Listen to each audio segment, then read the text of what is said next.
What's up, everyone? It's Chicks in the Office with Rhea and Fran, giving you that Friday energy on a Friday. It never gets old saying that, and it's the last Friday of this year that we will be giving you Friday energy on a Friday. We are nearing the end, people. True. We got this episode Monday and Wednesday, and then we have a little break. We got a little breaky break, a little winter break, a little break, and then we'll be back January 4th, 2021. And also the Bachelorette bios will be coming on Monday. I know everybody's been waiting for that, so we'll get to that. But first, of course, we need to talk about Macy's. We love Macy's.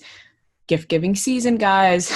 You guys know I've been giving Rhea you can't shit. yell at you any more than she already has. I can't yell at you already more than I have, friend. You're right. Yep. I have nothing left to give, guys, okay? It's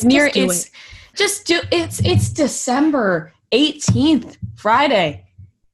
What are you doing, guys? Go to Macy's.com, shop away, shop those sweet cardigans we've been wearing, sweatshirts. I got a lot of leggings because I feel like I've grown out of my leggings a little bit, so I had to get some new pairs. So I got that from Macy's. Slippers, of course, I'm wearing mine right now, so comfy. And if you go to Macy's.com/chicksintheoffice, you can see everything that Fran and I have been wearing. Yeah, I got these like pink and white tie-dye joggers that are so soft. I'm wearing them right now. They're incredible. Like just the soft clothes galore for what I've got in my last Macy's shipment.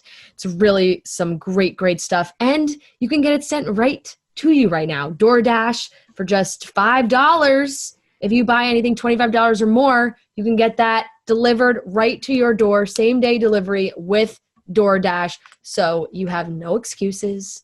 And you're like, maybe I ran out of time. It's too late now. Guess what? It can be sent right to your door. Yep, I might do it today, to be completely honest. I really might do it. I'm actually going to do it. Just to test it out? Just to test it out. And also, I've been yelling at everybody to get gifts. Have I gotten all of mine? Nope. No, I haven't. So I'm a hypocrite, but I'll be using Macy's. Francesca, how are you? It's snowing outside. It's the weather outside is frightful, that whole thing. How are you doing? What the kids say. It's beautiful. I'm in New Jersey.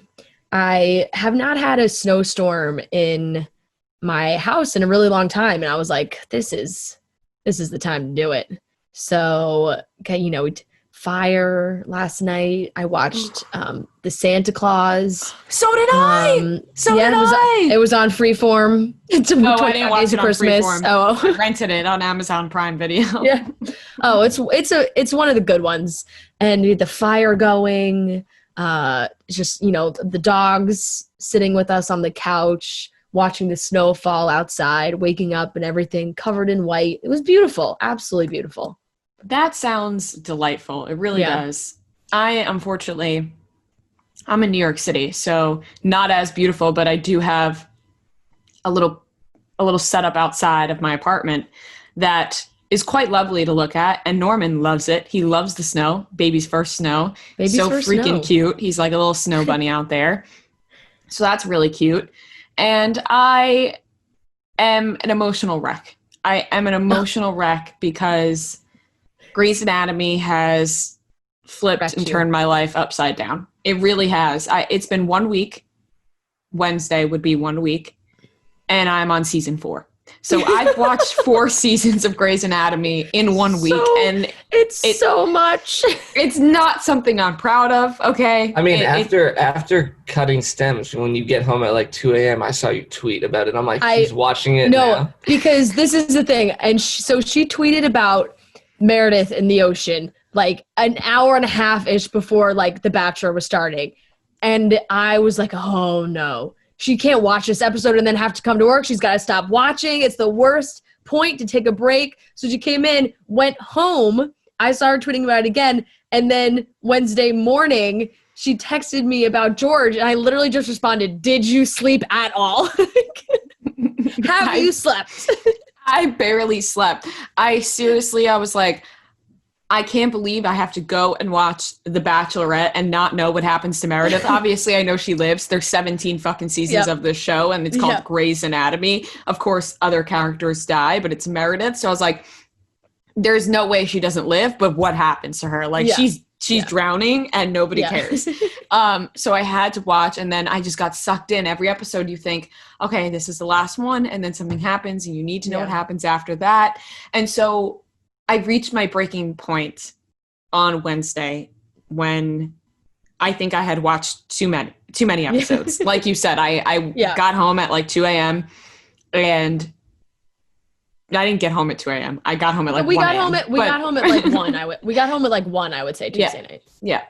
And I just stayed up all night and then slept like 3 hours, went back to Grey's Anatomy, and I couldn't stop crying. I really couldn't stop crying. And I had like a panic attack myself. And I didn't know if it was because of me or if it was because I was watching Grey's Anatomy. Like everything became intertwined. And I was like, I have to take a break from this show. I absolutely have to take a break from this show. And so I watched the Santa Claus, and then after we finished the Santa Claus, Hank was like, all right, you can put on Grey's Anatomy. And then I immediately went right back into it, and I've been watching since last night again. So the break I said I was going to take, it didn't really happen. I watched the Santa Claus. That was the break. But I think I'm going to have perfect kind of break. And it just was becoming all too emotional. I was becoming way too invested in these characters. Like, I know them. They're my friends. And what was happening to them in the show was affecting me in real life. You sound like you're choking up a little bit, to be completely honest. You have no idea. Do you know what it's like to watch 4 seasons of Grey's Anatomy in 1 week? That shit will fuck you up. It was. People told me, they were like, Rhea, be careful. I couldn't imagine binging this show. It's really depressing. And my God, it is. I cry every episode of I'm still watching season 17. Like, I watch every episode. I'm crying every episode of season 17 still to this day. And the only person like that I'm close with that I know is like still watching season 17 is my boyfriend's mom. So like we texted about it, and I'm like, did you watch Thursday? Oh God, I was bawling again. Well, see, that works because you're watching it week to week. So like once a week you get a cry in. Yes. Watching back-to-back episodes of crying. You're like, oh my God. No. Yeah. Bad. I don't know what's happening to me. George lost his father. Now he slept with Izzy and he's married. Burke is gone. He left Christina at the altar. Like, I can't register it all. Meredith and Derek, they're killing me. They're fucking killing me. These two, when they're together, shit doesn't work. When they're not together, the sexual chemistry is off the charts. They can't even be apart. They're sick in the head, these two. They're so sick in the head, and I can't truly get enough of it. But tonight... I do also want to say that Rhea sent me, and everybody knows what I'm talking about, the McSteamy coming out of the shower, opening the bathroom door in the towel picture. And she sent it to me and literally just said, I get. She was like, McSteamy, you said McSteamy is something in all caps is what you said. No, Were you at all worried because you only knew this guy from Euphoria and he was like a creep in that show? No, and also I sent you Hank's text because I had been telling him. Well, you did say McSteamy is something. I was like McSteamy is something. And then I sent you Hank's text because he just sees like bits and pieces. So then he kind of wants to know what had happened. So I'm like, I sent him that picture of McSteamy coming out of the shower and I was like, McSteamy's back. And he was like, oh, I get it. Yeah, exactly. Yeah. And then we were laying in bed watching last night and McSteamy came on. He was like, so you like this guy, huh? You think he's hot? And I was like, yeah, I think he's good looking, but personally, like, he doesn't really have the personality. Like, I like McDreamy better. He's not as charming as Derek, Yeah, I was like, I like McDreamy better. And he was like, yeah, right. And I was like, no, I really do. Like, I straight up think McDreamy's hot and really charismatic. Like, I'll tell you about McDreamy, but, McSteamy, not really my type. McDreamy, though, I love him.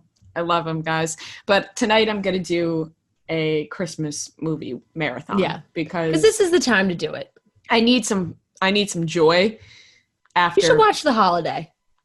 Oh, so another thing I was going to watch last night, but I watched the Santa Claus instead because The Holiday on Hulu, for some reason, I pay up the wazoo for Hulu. No ads, live TV, all this shit. And for some reason, live TV on Hulu? Well, because you have cable. No, I don't have cable in my bedroom. I have cable in my living room, but I don't have cable in my bedroom. Okay, but there's no reason to be paying for When are you ever watching live TV in your bedroom? Okay, what had happened was I wanted to watch Summer House with no commercials. So I bought the live TV package thinking I'd get no commercials, but I still get commercials. I get ads. And the holiday, for some reason, I couldn't watch without ads. So I was like, I'm not watching this right now. I don't have 2.5 hours to watch the holiday. Yeah, no, that's brutal. You can't watch it with ads. I'd rather like rent it for $4.99 on like Google Play or something so instead of watching the commercials. Well, that's what I did for the Santa Claus, because the Santa Claus also commercials on Hulu for some reason. Yeah. I think that was the other movie. And so I rented on Amazon. So I'm going to rent a bunch of movies tonight. I guess it's like a Hulu on demand kind of situation, but I highly recommend. I mean, The Holiday is one of my favorites to watch at this for Christmas. It's just a great one. A great one. I know you've been telling me that. I got to put it on my list. Maybe I'll rent it on Amazon Prime tonight for you. Okay. I would love that. Shall we get into some topics for today? Yes, we shall. I always forget about YouTube now. I'm eating a yogurt. I'm like, I forgot it's going to be on camera now. People know I eat yogurt now. People were making fun of Trent's huge water jug the other day. Oh, yeah. Well, you know what? He's staying hydrated. Yeah, you got to stay hydrated these days. Yeah. All right. Time to get into today's topics. We have Hilary Duff announces that the Lizzie McGuire reboot will not be happening. Kim and Kanye are taking some time apart. We all know what that means. Kristin Cavallari clears up the rumors about her and Austen Kroll dating, Austen Kroll from Southern Charm. And there's going to be a TV show about Pamela Anderson and Tommy Lee with a questionable casting. And of course, we have Kaitlyn Bristowe, the great Kaitlyn Bristowe, our dear friend, lovely Mirrorball champion.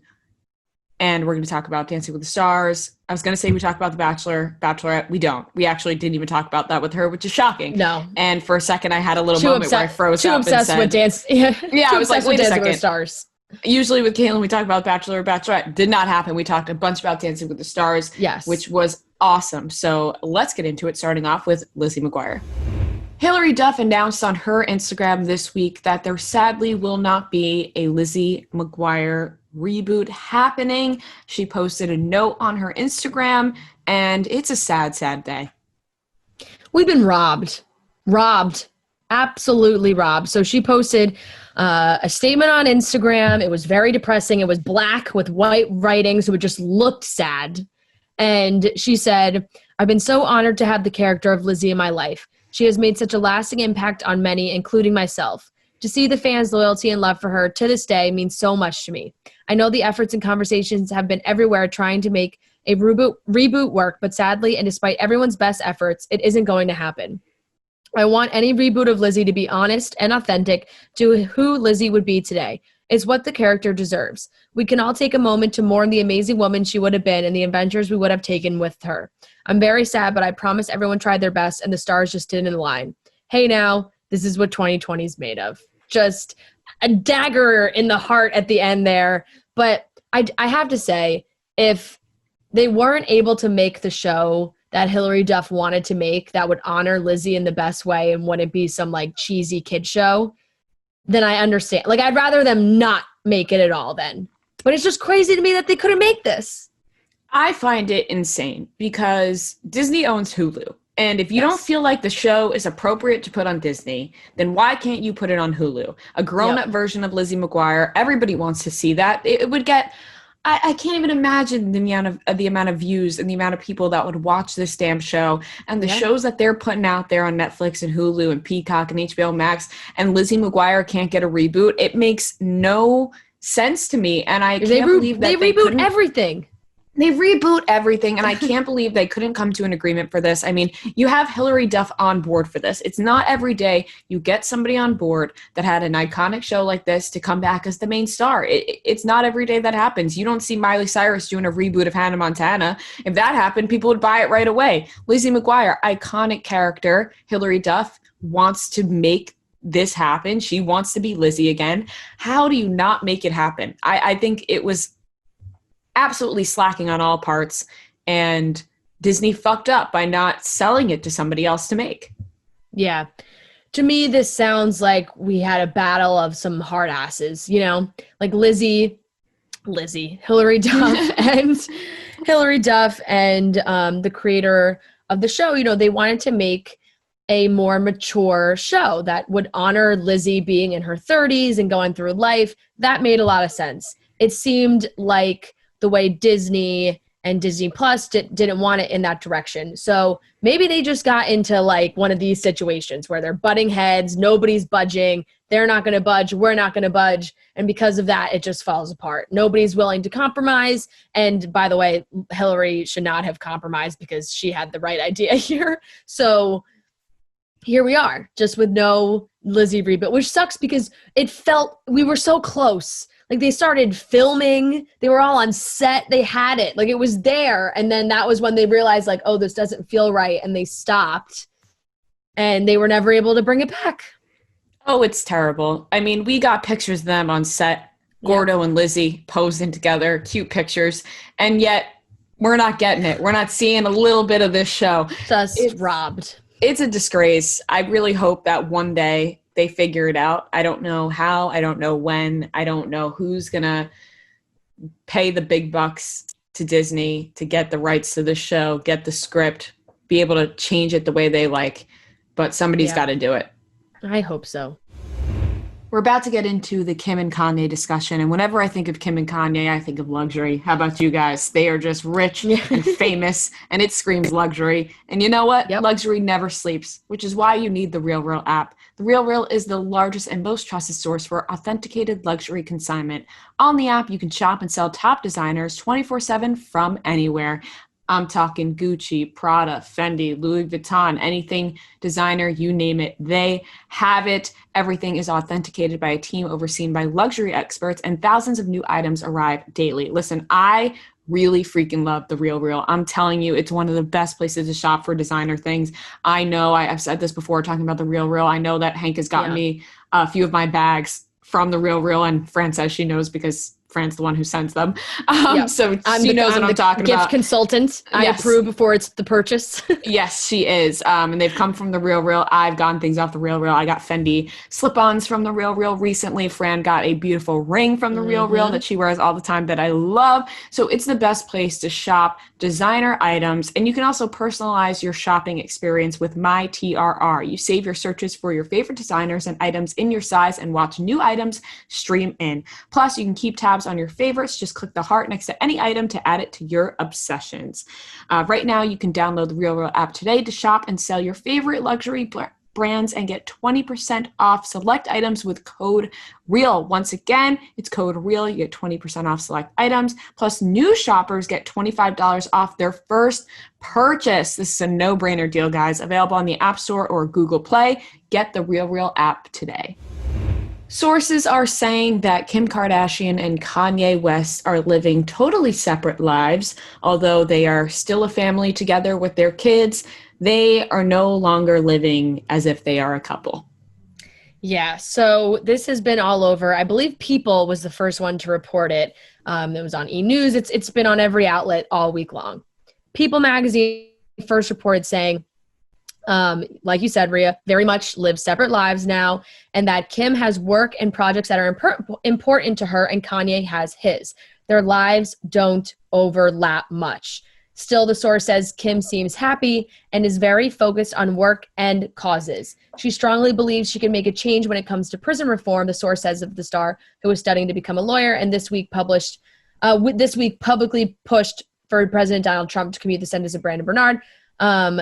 And this is her passion, the source says of Kardashian. Her family is very proud of her. West, meanwhile, has maintained a relatively low profile in recent weeks after thrusting himself into the spotlight this summer. We all know what he did, saying he was running for president. And that it's that all of this has kind of landed their marriage in a crisis. They reconnected in August. She wanted to do what's best for the kids. But now it's just like they're kind of doing their own thing and they're fine with it. And to be honest, that checks out. That makes sense to me. I just feel like they're on different pages right now. And Kim is so focused on other things that as long as the kids are happy, the relationship is kind of taking a backseat. Listen, I've always been shocked the amount of kids that Kim and Kanye have together because I could never picture them having sex. Like, I feel like they are both so into each other that they would rather have sex with themselves than with each other. And fair enough, they're both focused on their careers and their lives. I think that Kim Kardashian at this point is working a lot more than Kanye is. Obviously, Kanye has worked for a very long time in the music industry, but it doesn't seem like he's doing that much of that right now, or maybe he is, we don't know. But Kim Kardashian has a million freaking businesses that she's running. She's all over the place, going to events everywhere. Not right now, but in the past. So I feel like it does make sense that they are living separate lives, but of course they do have kids together and they're going to make it work for them. But I also think that Kanye for a while now has shown that he doesn't enjoy being a part of what the Kardashians are. I don't know why, but I mean, remember he was on Twitter calling Chris Kim Jong-un. Like, I feel like he's been pretty anti whatever's happening over there for a little bit. And Kim's not. Kim is focused on making that money, making businesses, pouring her heart into work. So I feel like they're probably going to stay separated. I would say it's heading for a divorce, but maybe they don't want that publicity because we know how that would be. But I don't see Kim Kardashian even dating anybody.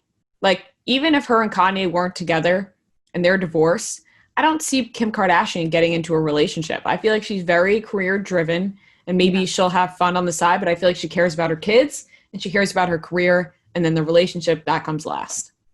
I can't even imagine who she could possibly date at this point, you know? Like, it's hard to even think about that, but it does seem clear that the relationship is not the priority right now. It's always been the kids and making sure that they are at least a united front. And Kim has her, law school, everything that she's doing. She's so busy. So it's like, let's just keep doing life how we're doing it. If you want to be over here, you can do that. I'll be over here. And we can just kind of be more of partners instead of lovers type situation. And it makes sense.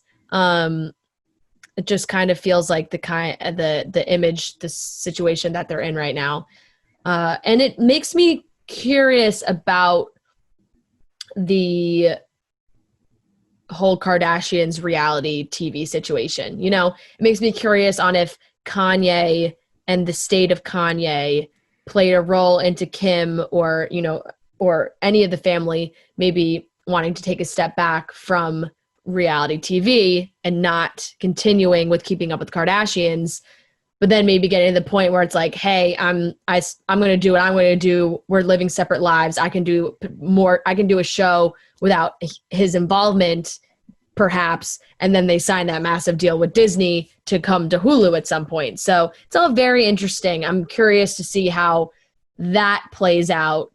Because towards the end of Kardashians, it felt like maybe they're going to be skeptical about continuing this because of where Kanye is and how their relationship is in the public right now and what the rumors are about them.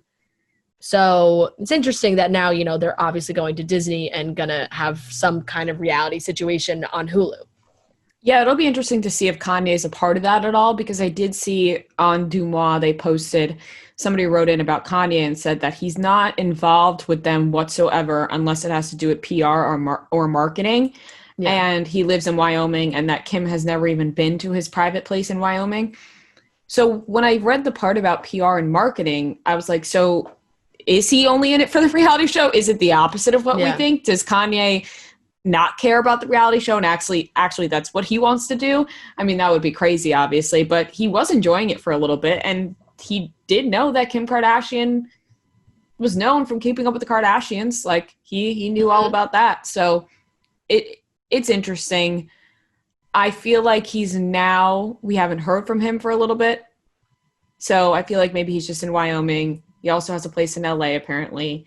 And yeah, they're living separate lives. I feel like on the next season of Keeping Up with the Kardashians, I think we're going to see a little bit of what happened, obviously, because it's the last season on E. Right. They're going to have to go out with a bang. They're going to have to let everyone know what's going on. We know that Kim and Khloe are the focus basically because the other ones don't want to film as much. So I would be shocked if we didn't see a lot of what had happened with Kim and Kanye.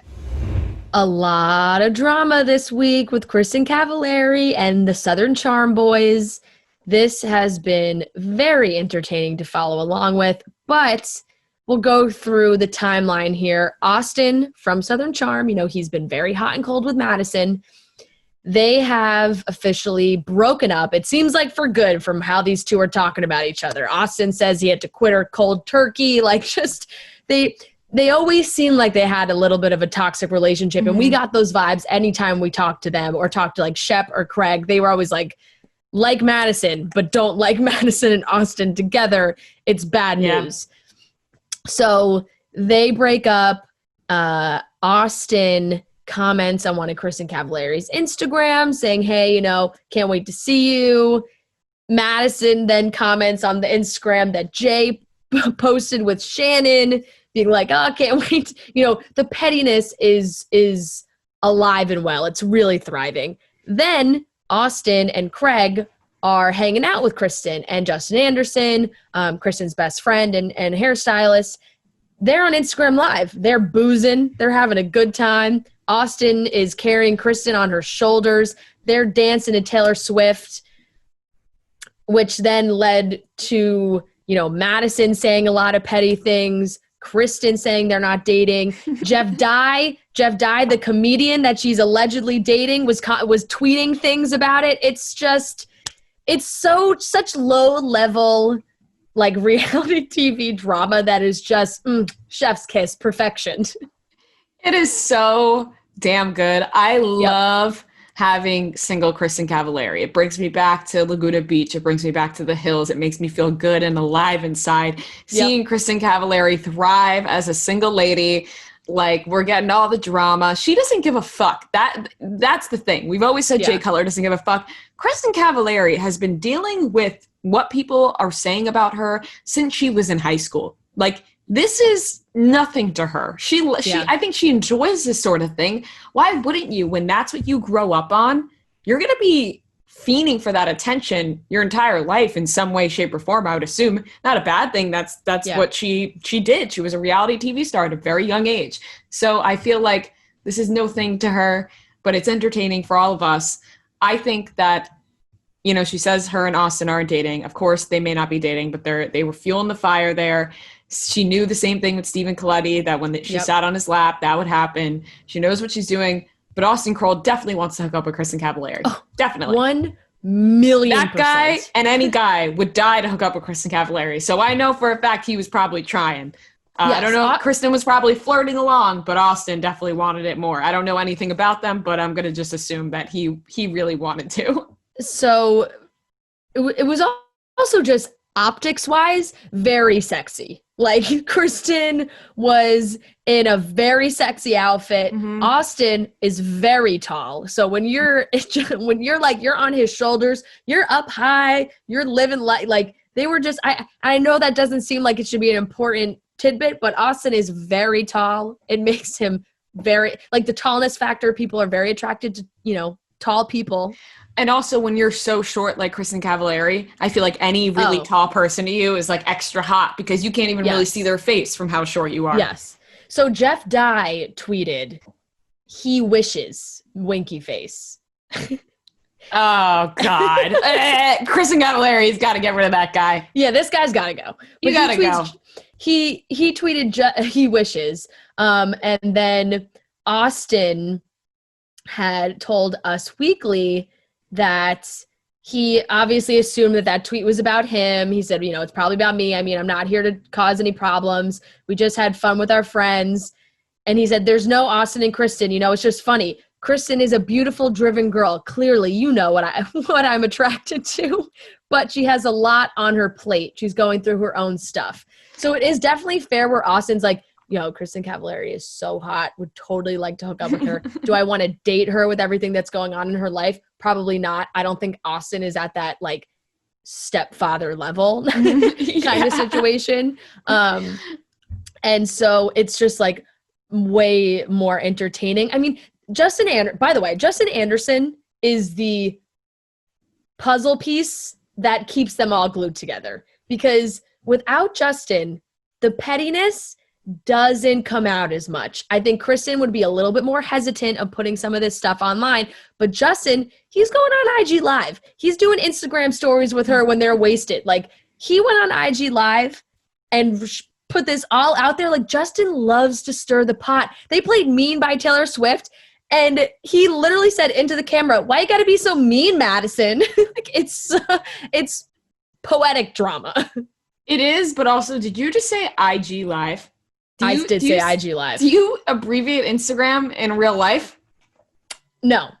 I think I only ever do it for IG Live, and this is maybe the first time I've ever done it. That took me off guard. I was like, I don't think I have ever said that before until right now. I've never heard you say it before. It just came out, and I was like, wait, now we're abbreviating Instagram in real life? IG Live. No, yeah. We're on IG Live, though, and yeah, you're right. It was getting petty, but it's great. It's great drama. I'm loving to watch it. Loving to watch it. That's not a phrase. Whatever. We'll move past it. We are loving to watch it, though. Yeah, I guess that works. Kristin Cavallari also, like you said, she looks phenomenal, and I feel like this Jeff Dye guy, you don't have to tweet something like that. If you got the girl, you don't have to tweet shit. You got the girl. That's how you got. All it does is make him look bad. Yeah, you got to come across a little more confident than that. Yeah. Because if you're tweeting something like that, it seems like you may be insecure about this relationship, and you should be, because let me tell you, Kristin Cavallari is not settling down with you. She's going to be playing the field, or at least I hope she does. I want to see Kristin Cavallari out there dancing on guys' shoulders, having a good-ass time, possibly on a new reality TV show about her life on, like, MTV. Or maybe join The Hills again. Please, just join The Hills again. Look, if Kristin wants to, I tune into Southern Charm every once in a while. I definitely don't stay up to date that often. If Kristin Cavallari wants to, like, swoop in and just take over Southern Charm, I could not be more down for that. Just like for her to just come in and become the star of Southern Charm, because a lot of the female cast members have left the show. There's been a lot of different drama this season. Maybe it just needs like a full rebrand, and that rebrand is Kristin Cavallari just coming in and doing her thing. You know, she says that she posted on her story, you know, didn't know I couldn't be friends with guys, or, you know, guess I can't have any guy friends right now. So she's saying that she and Austen are just friends, but quite entertaining. I think she would let's test it out. Maybe a couple guest spots on Southern Charm, see what happens. True, but I want her on The Hills. I'll start watching The Hills again if she's on. Yeah, they're just too far away. Oh, I forgot. She doesn't live there. Yeah. Move to LA. Kristin. Get your life back. Let's go. Rewind. You don't need to be in Nashville anymore. Yeah. Leave the kids with Jay. Go be a reality TV star. Just kidding. I have to say just kidding nowadays, because this is another thing on this show. I say a lot of jokes. Or like, I'm not like, but like I say a lot of things and I'm joking, and people have been taking them more serious than ever. And I'm like, I'm most of the time joking. And I would like to not have to say I'm joking after every joke, but sometimes you just got to throw it in there. JK, LOL. Yeah. Well, like, that's what I feel like. I'm like, JK. Yeah. But no, it is funny. It is. I think it would be great if she kind of fell seamlessly back into The Hills, but logistically, I don't think it works. I think she would have to end up somewhere else, which is why Southern Charm could be the one. It works. It does work. There is a new series coming to Hulu. It is going to be about Pamela Anderson and Tommy Lee. It's going to be a new limited series going by. Right now, the working title is Pam and Tommy. Maybe they changed that. But they cast the show, and it's interesting. It's going to be Lily James and Sebastian Stan signed on to play Pam Anderson and Tommy Lee. We've been talking a lot about Lily James in the last, few months, not for good reason, but she gets this role, which is huge. And Sebastian Stan, I almost said Gilmore Girls, Gossip Girl, and the Marvel movies. It's interesting. I texted you guys about this. I was like, I don't know if I love this or hate this.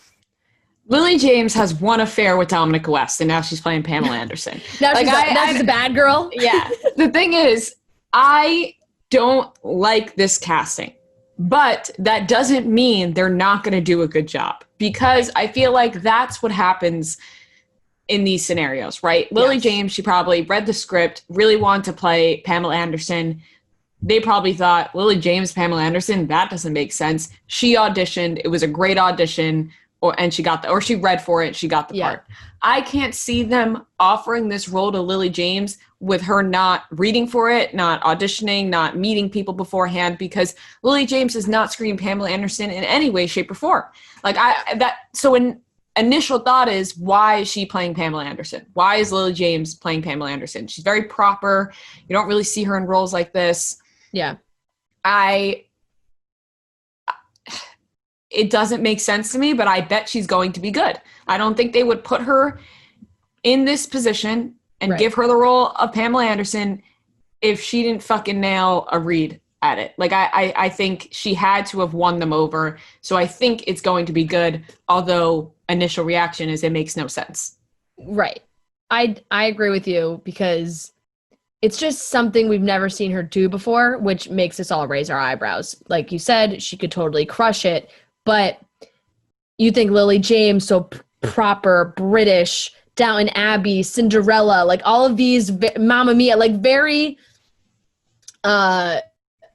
pretty, innocent roles. Yes, very like pure. And that's just not Pamela Anderson. I don't even know if I've ever, I feel like Lily James is always in her British accent. Or some kind of accent. Does she have an accent in Mamma Mia? No. No. No.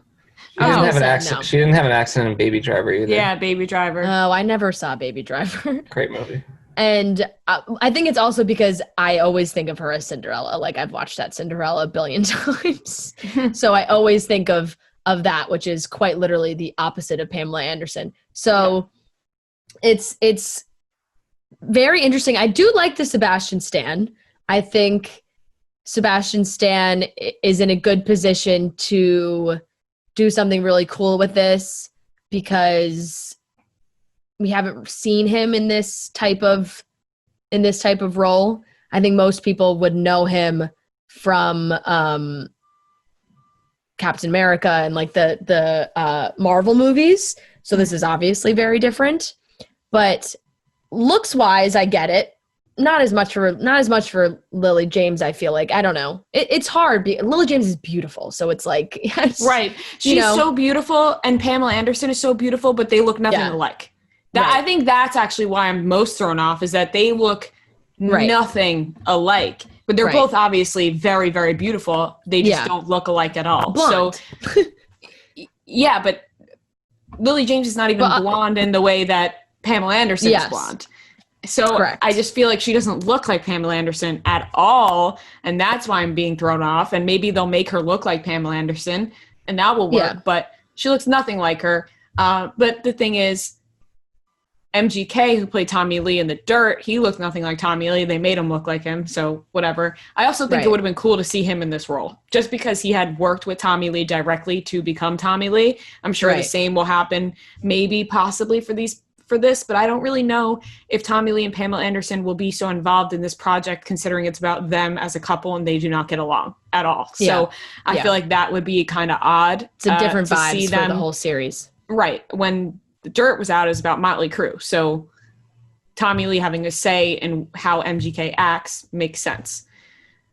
So that would have been cool, but maybe Tommy Lee and Pamela Anderson don't really approve of this show that's coming out about them. That's also very possible.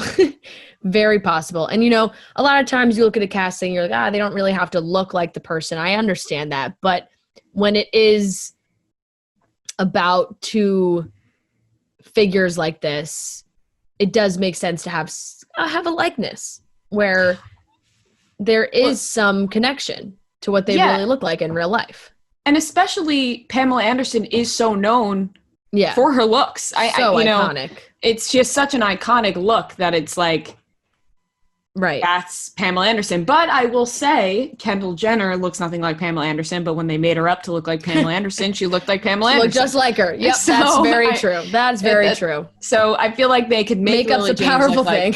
They can make her look like Pamela Anderson, but because Pamela Anderson has such an iconic look, you think, who could even look like Pamela Anderson? Who would you even put up against as an actress for Pamela Anderson and say, hey, she looks like Pamela Anderson? I don't think anybody comes to mind.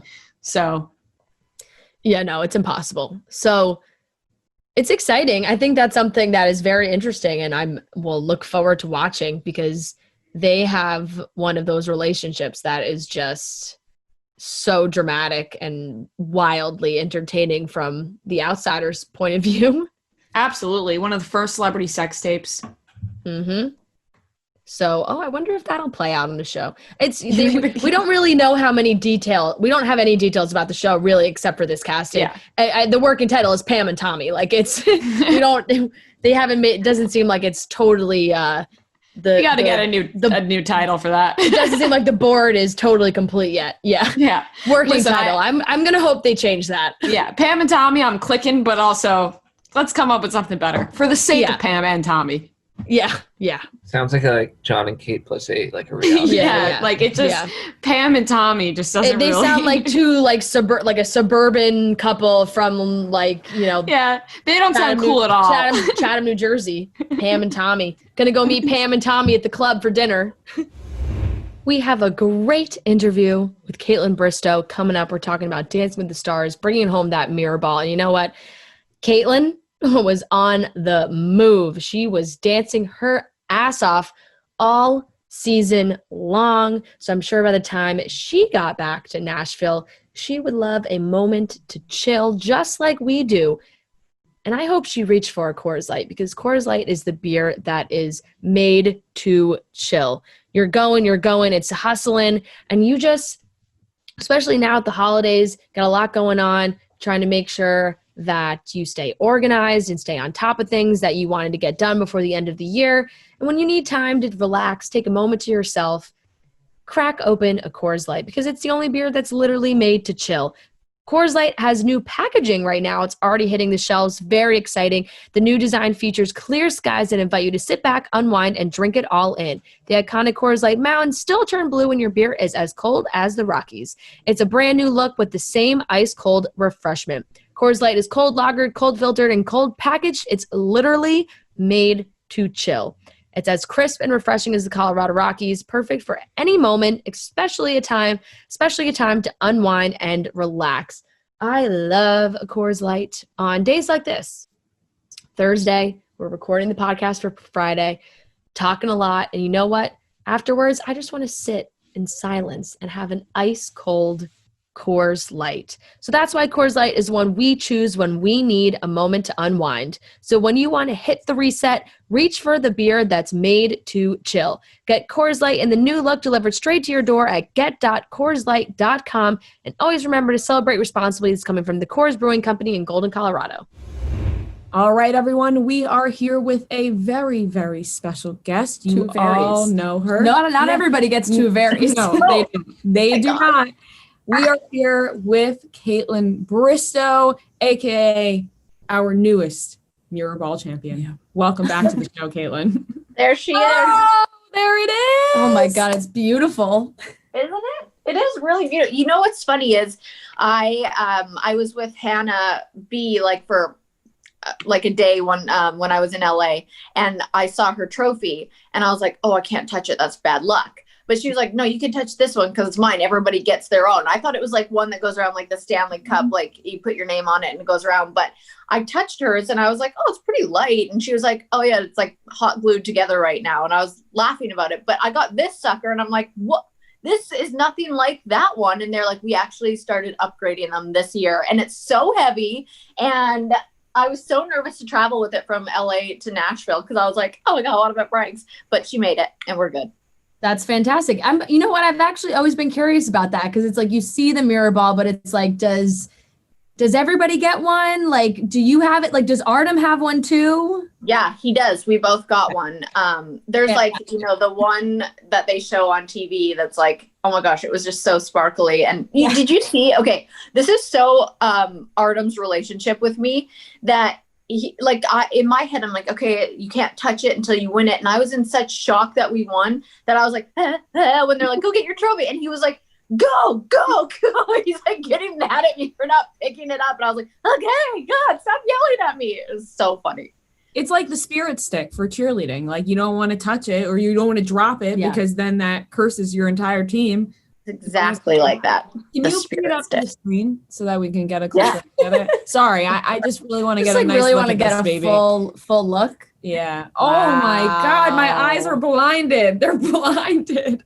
I know. Isn't it so pretty? You know what? It is beautiful. And I do like that. I feel like this season they have said that they have tried to, revamp. They made changes, obviously. And the fact that they upgraded the trophy, probably the best thing they did. Yeah, I agree. I would have to agree with that. It's so bad. I have no chance. Sometimes. At what? Oh, going on Dancing with the Stars. Fran really wants to go on Dancing with the Stars. But oh my God, I would love that. Yeah, it's something for down the line, maybe. I've watched Dancing with the Stars for so long and I love it, but I'm such a bad dancer. Like, that doesn't matter.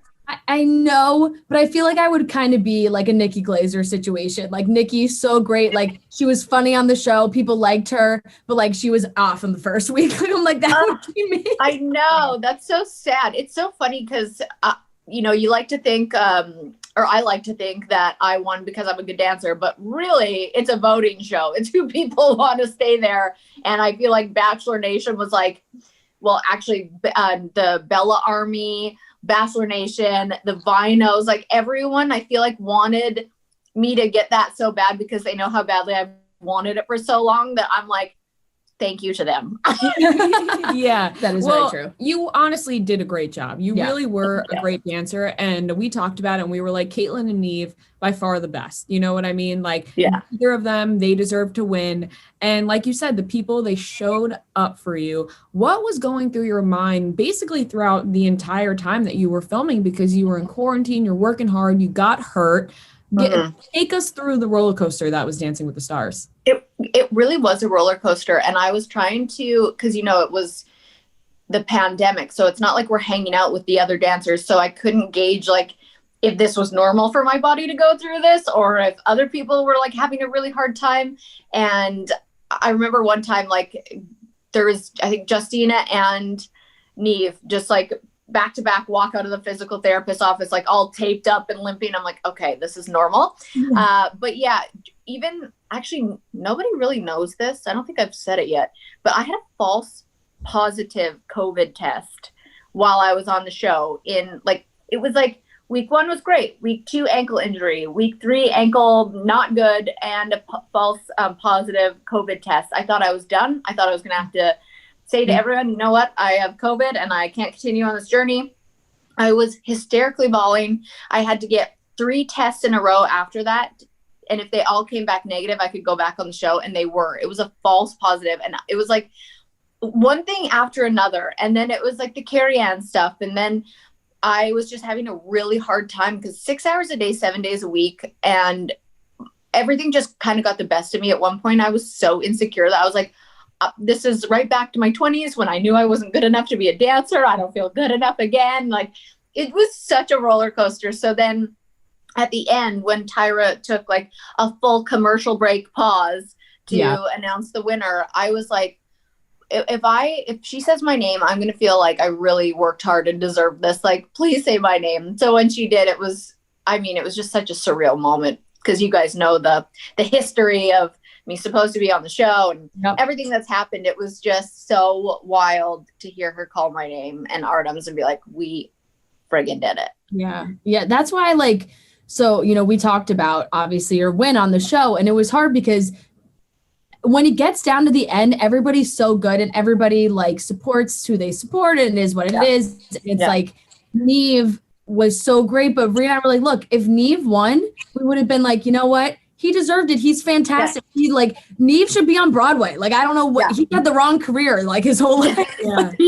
For real. And it would have been great. And we would have been like that. Oh, like Kaitlyn works so hard, but they're so good. And you said the same thing. When Kaitlyn wins, so happy for Kaitlyn. She's wanted this for so long. How can you not so it's so easy to kind of get angry about it sometimes, but it's like, oh, you just gotta, these people work their asses off to get to the finale. And at that point, it's like, it's, like you said, people vote and people definitely came out. When people were saying of course, no matter who won, all of the people that were rooting for Nev were going to say he was robbed. If, the Justina fans are going to say, but I was like, you know what? Nobody was robbed. All four of us in the finals worked so hard to be there. And it wasn't more like nobody was robbed. It was like everyone deserved it. And I just I know how even Nelly, I'm like, that guy worked his butt off to be there and was still doing his own career. We all have other things going on that we're trying to do. And I mean, you don't get a day off. It is game on every day, hours and hours in the studio, no days off. It's really challenging. So I feel like everyone that was there was I'm like, I know we're all working so hard, and I almost found myself rooting for others because I just know how much work is put into it. A hard not to root for Nelly. Right. I mean, listen, I'm a huge fucking Nelly fan. Grill by Nelly was my number one 2000 song on my Spotify rap. I'm still listening to Nelly these days. So I was like, oh, he's so good. But also like you said, everyone is so deserving. Everyone works so hard and everyone has their unique journey on how they got there. Yours specifically, we were rooting the hardest for because we know that you weren't allowed to go on originally. And all these other people go on Dancing with the Stars. Hannah Brown won last year. We were so excited for her. I remember I was crying when she won because I was like, that's just an amazing moment. And then for you, I was crying as well. I was like, what is happening? I'm just crying every time somebody wins Dancing with the Stars because it's just it's like a happy-go-lucky show. You know what I mean? It really is. The dancing, the numbers. But going back to Hannah Brown winning last year, I did see a lot of people were a little nervous this year because they were like, are they, even if Kaitlyn gets the votes, are they going to have somebody else win so that people don't think, oh, it's an ABC thing? Were you thinking that at all? Oh yeah, that went through my head from the second I got asked to be on the show till right up until Tyra said my name. I was always like, okay, well surely that would just look too obvious if it was ABC, exactly what you said, but also that makes me believe that, okay, maybe they do pay attention to the votes and maybe that is a real thing. But that's the whole time I was standing there waiting for Tyra to say the winner. I just kept hearing her, and we all know I'm a big manifester. And usually I would be like, she's going to say my name. I was like, she's going to say Nev's name. And I was preparing mentally for that because I just kept saying they're not going to have two Bachelorettes win back to back. And that was in my mind, as negative as that is for me to do. But that was in the back of my head the whole time. Yeah, I think it would be for anybody, to be completely honest, because, you have to prepare yourself for the worst. You have to prepare yourself for the worst. And I think anybody in that situation would be like, because we even thought it, and prior to winning, we talked about it on our show, and we were like, listen, we want Kaitlyn to win. We think she has the potential to win, but will they hold back? But also that would not be fair. And why even have you on the show if they weren't going to let you win? And clearly they did the right thing and they let the votes speak for themselves. Yeah. Oh my God. Let me tell you, I don't know if you saw this, but a certain man with the initials MF did tweet some congratulations, and literally in the heat of the moment of how excited really I was, I literally was like, I almost retweeted and got angry, but then I was like, I just let him do his own thing. But that's where I'm at. What's the how, when you look back at that time now, when you were obviously went through everything where you weren't able to be on the show, and now how validating was this season? It was so interesting because I saw that tweet and it's so hard because it's been 5 years. Yeah. Truthfully, I'm glad I didn't go on 5 years ago now. Everything happens for a reason. I was so angry for so long, but it made me just proud because I realized that even if it takes 5 years, if you stay true to who you are and you stand up for yourself, and even if it means you could be pissing off the head of someone you should probably be, like trying to impress, if it's what you believe in and you're just standing up for yourself, like karma is such a real thing and it'll all come around. And I like to think that he's learned through this too. So I just tried to take that tweet as like, okay, you know what? Sure, we did it. Yeah, right. Yeah. Thanks. Yeah. And at this point, I mean, you won. So like, it is what it is. And I think you're right. Like, it probably was better that you went on now and not 5 years ago, because think about how much you've probably learned to deal with, being in the public eye and what people will say. And I think, 5 years ago, you're just getting thrown into everything and everything's coming at you at once. I think it's so much better that this happened. I would have been a jaded mess 5 years ago. I would have been like, everybody's out to get me. These producers are like trying to mess with me. Yeah. Like I wouldn't have been able to take the experience for what it was, because I would have been too jaded, on top of like the relationship I had just gotten into, being engaged. Like, you're still getting to know somebody. I would have been, I don't know how Hannah did it, because I've never been more tired in my life from coming off Bachelor and Bachelorette. And then the amount of work that is put into, like the physically demanding work that's put in to Dancing with the Stars. I don't know how she did it, because I was like a train wreck during the whole thing, just from being so mentally and physically tired. And I can't imagine coming off Bachelor to Bachelorette to that. Yeah. And I remember when she finished Dancing with the Stars, and it was like, I'm gonna chill for a little bit, because I've been on everybody's television screen for Monday night for like an entire year. So time to just kind of relax. But it was, I mean, it's so crazy. And like you said, it's a totally different mindset. And because you were kind of, I don't want to say like where the drama was, but there's always, as family friendly as Dance with the Stars is, like there was a little drama, and it kind of had to do with like, is Carrie-Anne like picking on Kaitlyn? Is this is this feeling personal? What's going on here now? And obviously hindsight is 2020. So now looking back, what did you kind of think of all that? Yeah, at first, okay, well there's so many things I thought, because in my mind I go, okay, like this is a TV show. She's a judge. I'm the quote unquote celeb. Artem's the pro. Like, we all have a role here. And Carrie-Anne's, like, think about American Idol. There's the Simon Cowells. Like, there's always got to be a judge that's hard on somebody. And so I tried to think of it that way. Then I was like, wait, she dated Artem. Is this personal? And then I was like, she had a hard time with Hannah last year. And then you just start getting in your head about what it could be, and forgetting like, no, this is a TV show. And they're, it's her opinion. And I will say, I was so thrown off when she said certain things to me, like, I felt like this was another not great dance, or I felt like you gave up. In the moment, I'm like, I can't even breathe right now, because I tried so hard and it was such a hard dance. And I'm like trying to catch my breath to speak. How can you say I gave up?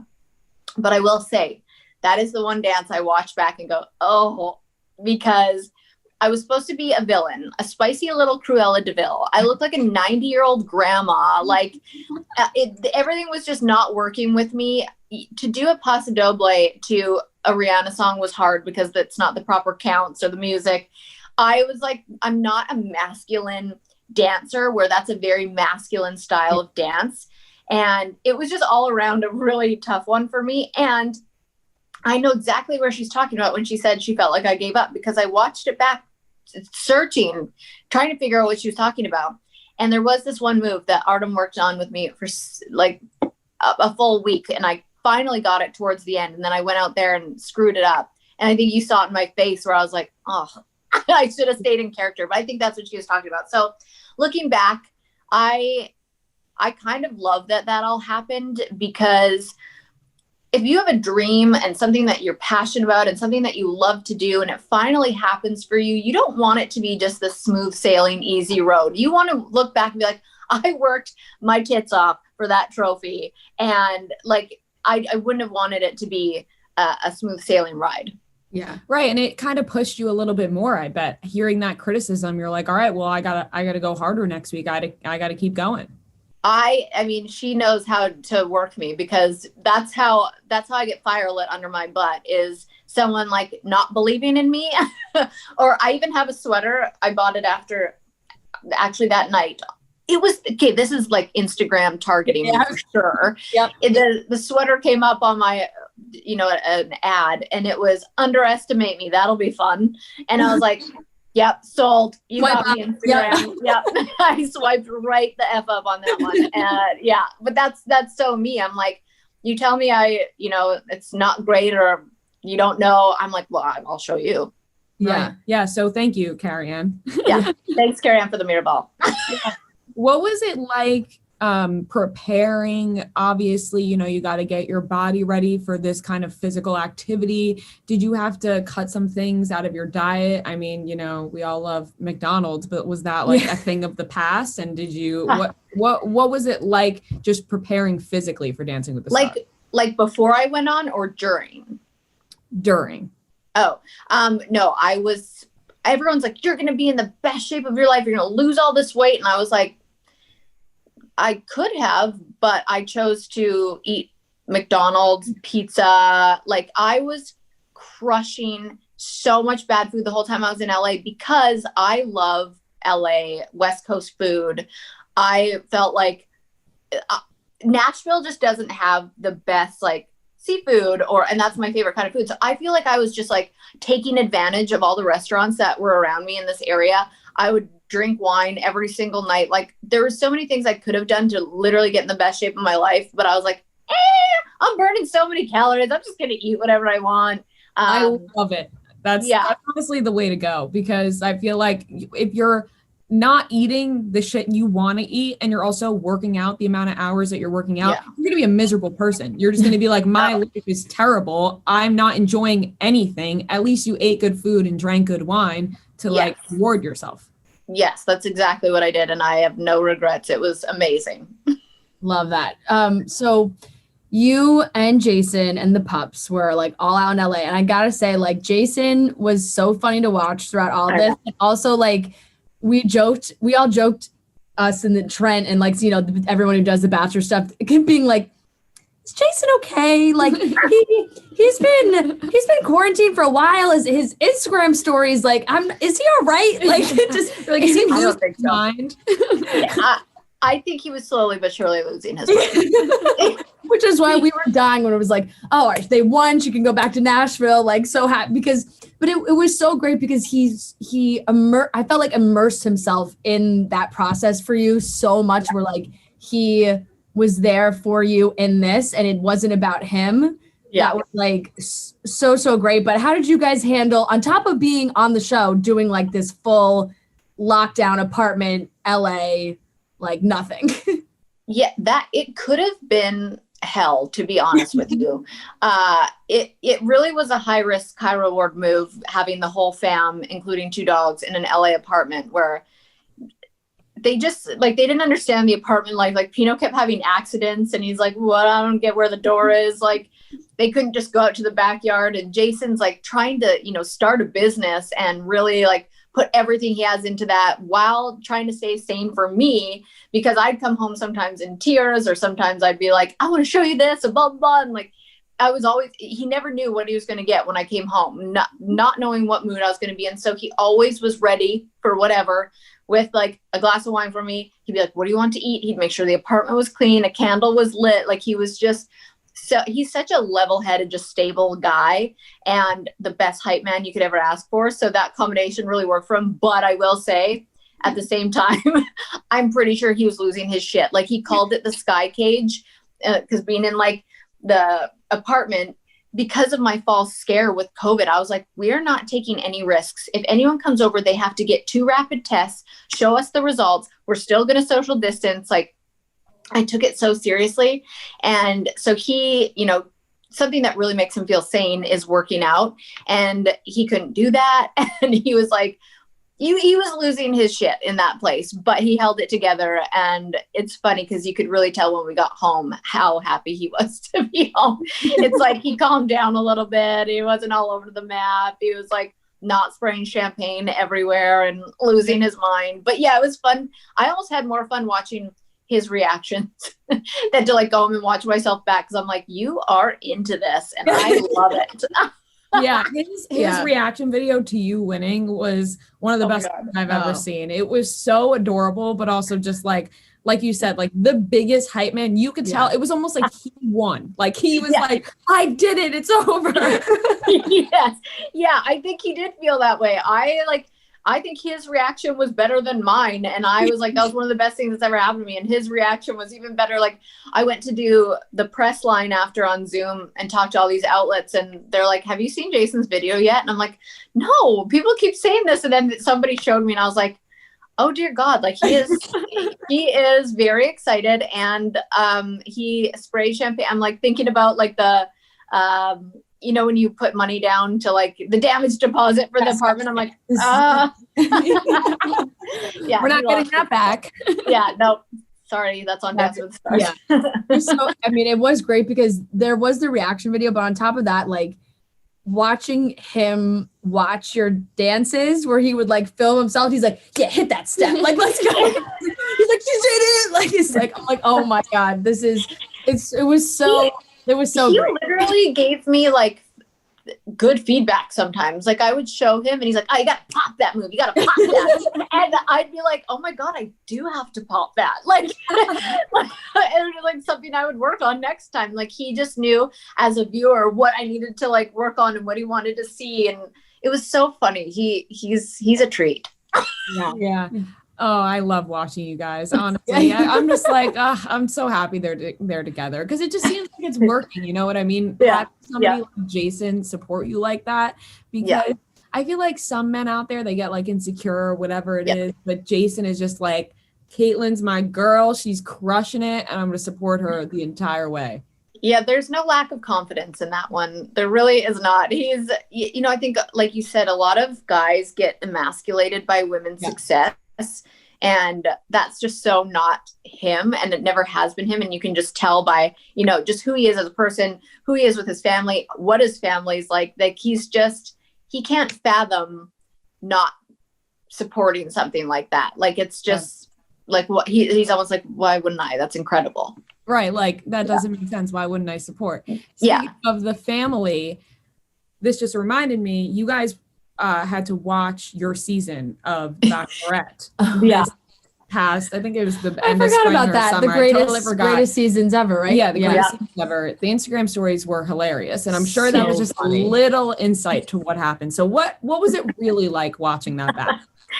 That was so interesting because I have had so much anxiety over that show, over just like from coming off of it and knowing that if it ever gets brought up, it was like a very sore subject for my ex. And it was always just something I had to like tiptoe around, and it was, and I started, obviously, once we broke up, I started getting past that and starting to enjoy watching the show again. And I enjoy like the talking to producers and just being involved again. I like kind of forgot how much those people actually meant to me. And then when they said they were going to re-air it, I was like, oh, I'm going to go backwards. This is a slippery slope. I'm going to like not be okay. Mm-hmm. And so they sent me the episode, and I watched it once by myself, and I didn't think I was going to watch it at all, but I was like, I'm going to watch it by myself. And I just kind of watched it through the lens of, this is why I have what I have. This is what it took to get here. Such a pivotal time in my life. What a crazy ride to be the Bachelorette. Like I tried to watch it kind of like as a proud mom, like look what you did. And so it was interesting to watch it the first time. I laughed, I cried, I was angry, I was happy, all these emotions I felt. So that when it came on and I was at Jason's family's house, I didn't think we were going to watch it. And I was like, well, I've already watched it. And his mom was like, oh no, we're watching. And I was like, oh, are you sure you want to watch it? And she was like, oh yeah. And she's like, I'm gonna be there for you. We're gonna have champagne. And like, she was so great about it. And so we watched it, and it did help that there's like that cherry on top where I knew at the end they were asking, me to be on dancing because it was pre-filmed. So I knew the world was going to be able to see that I'm like going to be able to do that. I knew it wasn't going to be like a sad ending, like, oh, and it didn't work out. It was like, and now this next step in your life. So it was a roller coaster. Yeah. It just, like you said, it took all that to get to this spot, and having Chris Harrison ask you to go on the show was like just full circle. We all thought I was like, is he retiring? Like, is Kaitlyn the new host of the show? Like, what is that's what I thought. It's crazy. Like, that would never happen. And that came to my mind before him asking me to go on Dancing with the Stars. Like, I was like, couldn't think of anything else. I know, which was so great. And the show was so great. And I guess what else did I want to ask before we wrap up? Oh, Dancing with the Stars. I know you guys obviously couldn't interact as much as, past seasons where I feel like people get to know each other really well, but it seems like there was some connection. I've got to say, Chrishell and Keo look like they're dating now. So like, were you guys all able to kind of see each other at the end? Because, the sources said that the rest of the cast really felt their vibes. Is that what it said? Oh, yes. Well, yeah, because, so we tried to not put like a lot on social media if we were hanging out, but because we were all tested every day. Oh, yeah. We knew that this one small group of us was, being safe.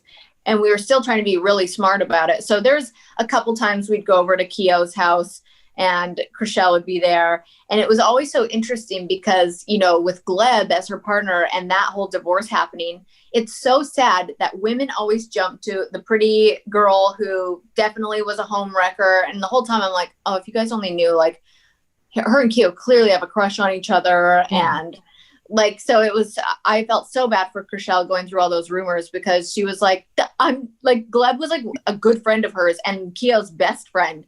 And they would all hang out like with Gleb's wife and everything at the time. But yeah, we would all hang out together, like not even a handful of times, like maybe 3 times. And Keo would always tell me how much he liked Chrishell, and Chrishell would always tell me how smitten she was, but she was always worried about the age difference. And I was like, he's one of the most mature 31-year-olds like I've ever met. And he treats people with so much respect and love, and he just has the best heart. And I'm so glad they're going to like try and make it work because they're 2 of the sweetest souls. That big of an age difference. Like when I saw like quotes being like, oh, she was worried about the age difference, I was like, oh, thinking that it was like a lot. But I'm like, 8 years, like that's Hollywood, that's nothing. Yeah. Nothing. Absolutely nothing. Yeah. So that's great that when we saw those pictures, we were like, whoa, okay, this is not where we thought that was going, but this is amazing. Right. I know. I'm so happy that she's giving him a chance because I think it could really work for them. Love it. Well, Kaitlyn, thank you so much for joining us, our Dancing with the Stars champion. Thank you guys for being so supportive the whole season. You were so sweet. Absolutely. Of course. Like every Monday night I was texting in our group chat, like, you guys, are you watching? Like, Kaitlyn's up, it's coming. Like, make sure you're voting. Everybody vote. I don't watch every season of Dancing with the Stars, hand up. I'm not as dedicated as Fran is, but I voted for you every single time. Oh my God, you're the best. Thank you. That's I may have told other people that I would vote for them, but I voted for you. That's okay. I get it. I mean, I'm not going to lie. People were like, did you vote for yourself? And I'm like, I actually only did twice. I forgot like that I could text my own name and like send it in. But I was like asking everyone else to, and I looked back on my phone and I was like, oh my God, I only voted for myself twice. How humble of you. That is so funny. I threw a Chrishell in there one time. Yes. Well, I'm an emotional voter. So when I look back, it'd be like Kaitlyn, and then I'd be like, oh, Neve got one, Nelly got one. Like, you know who I loved? I loved Vernon Davis. So oh my gosh, he is such a lovely person. Oh, like I loved him on the show. I always have a soft spot for the football players on the show. Reaction. So I was just like, like I got a couple Vernons in there. Yeah, Vernon was so sweet. I laughed so hard the other day. I don't know if you guys do follow him on social media. I don't.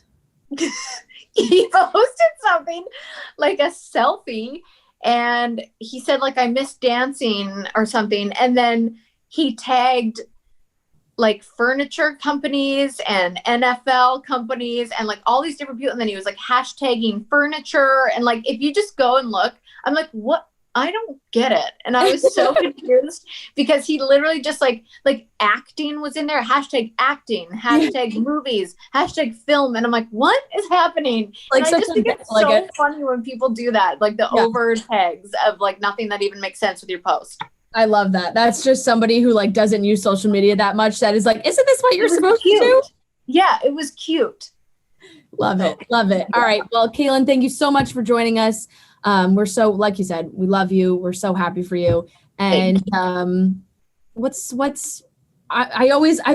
is the bad thing about when you come on our show, because we are friends. So I'm like, I forget to do what I'm supposed to do. I'm like, what's next? Hello, everybody, follow me. Listen to her podcast. Like, she's on here to promote herself.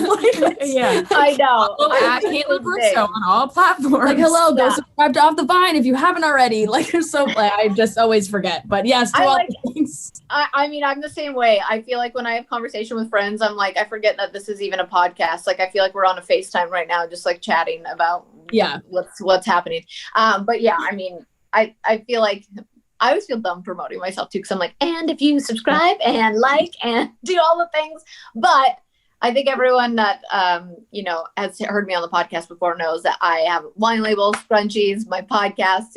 I will always take all of the support, and people are just the best. Like, everybody who has voted and been so supportive through, I mean, really the last 5 years, I just can't thank everybody enough. And I'm like, I more want to say thank you to everyone than like tell them where to find me, because I'm just so grateful for everybody being so supportive. Aw, isn't that sweet? Well, when you get to the place where you're like, I don't even need to shout myself out. I'm just thankful for everybody. You're so welcome. You're so welcome, because we're in there, the Kylie Jenner of scrunchies. We did W that. Yeah, we did. Yes. And we're always rocking our dues. We love all. Can't wait to be a billionaire from on your way. Here we go. Scrunchies wine. Scrunchies wine taking you to the top. So I love it. Well, thank you guys so much for having me. All right, that wraps up today's episode of Chicks in the Office. Just a reminder, those Bachelorette bios are coming to you hot on Monday. We hope you have a fantastic weekend. We love you all very much, and we'll talk to you on Monday. Bye. Bye.